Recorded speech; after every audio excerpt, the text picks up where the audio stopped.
अस्सलाम वालेकुम। आज मैं रवायती पकौड़े बना रही हूँ जो कि सब घरों में मुख्तलिफ अंदाज से बनाए जाते हैं। तो मैं अपना तरीका शेयर करती हूँ कि मैं किस तरह बनाती हूँ। इसके लिए मैंने 1 कप बेसन लिया है और इसको अच्छे से छान लिया है। स्पाइसेस में मैंने 1 टीस्पून नमक लिया है, 1.5 टीस्पून सुर्ख मिर्च ली है, 1.5 टीस्पून ही पिसा हुआ धनिया लिया है, 1 टीस्पून जीरा लिया है, 1.5 टीस्पून सूखी मेथी ली है, 1/4 टीस्पून गरम मसाला लिया है, 1/2 टीस्पून हल्दी पाउडर लिया है और 1/4 टीस्पून के करीब अजवाइन ली है। और इसके अलावा जो सब्जियां हम इसमें शामिल करेंगे उनमें मैंने एक बड़े साइज़ का आलू लेकर उसको छोटे टुकड़ों में काट लिया है, एक छोटे साइज़ का प्याज लिया है उसको काट लिया है, 2 क्लोव्स गार्लिक का लेकर उसको चॉप कर लिया है, एक बड़े साइज़ की हरी मिर्च लेकर उसको चॉप कर लिया है, हरा धनिया ले लिया है और 3 हरी प्याज थी जो कि मैंने उसको चॉप कर लिया है।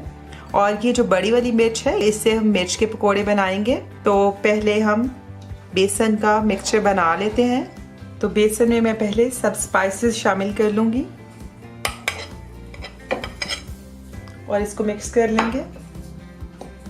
अब इसमें पानी शामिल करके हम इसका गाढ़ा अमेज़ा बना लेते हैं क्योंकि पहले हमने मिर्च के पकोड़े बनाने हैं और सब्जियों के भी पकोड़े बनाने हैं। तो सब्जियां जब ऐड करते हैं तो मिक्सचर थोड़ा सा पतला हो जाता है, तो इसलिए बहुत ज़्यादा पानी ऐड नहीं करना। तो देखिए ये इस तरह मैंने कितना इसका बैटर बनाया है। मिर्च को मैंने धोकर खुश्क करके उसके अंदर से कुछ सीड्स निकाल लिए हैं। तो पहले हम मिर्च के पकोड़े बना लेते हैं। ऑयल मैंने मीडियम फ्लेम पे गर्म कर लिया है और मिर्चों को अच्छे से कोट करके ऑयल में डाल देंगे।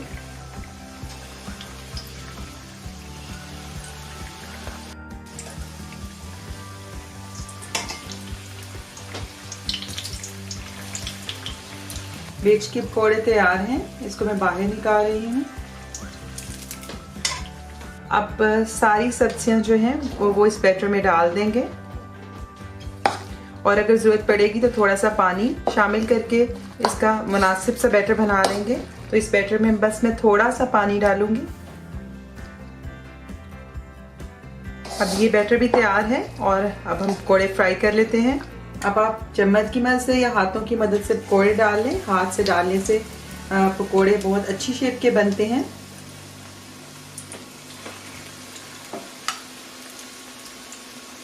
फ़ौरन से पकौड़ों को पलटाना नहीं चाहिए, बल्कि 1 मिनट अगर जब ये ज़रा सेट हो जाए तो फिर इसको पलटाएं और शुरू में फ्लेम मीडियम टू हाई की तरफ रखें और फिर मीडियम फ्लेम के ऊपर पकौड़ों को पकाएं। इससे बहुत अच्छे क्रिस्पी पकौड़े तैयार होते हैं। पकौड़े अब दोनों साइड से सुनहरे हो गए हैं तो इनको हम पेपर टॉवल पे निकाल लेते हैं।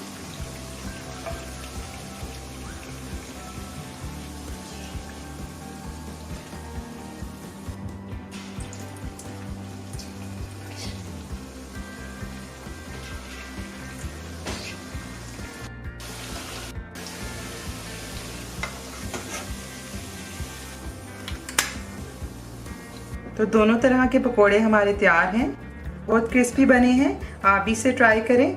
आइंदा आपके साथ किसी नई रेसिपी के साथ फिर मुलाकात होगी। उस वक्त तक के लिए अल्लाह हाफिज़।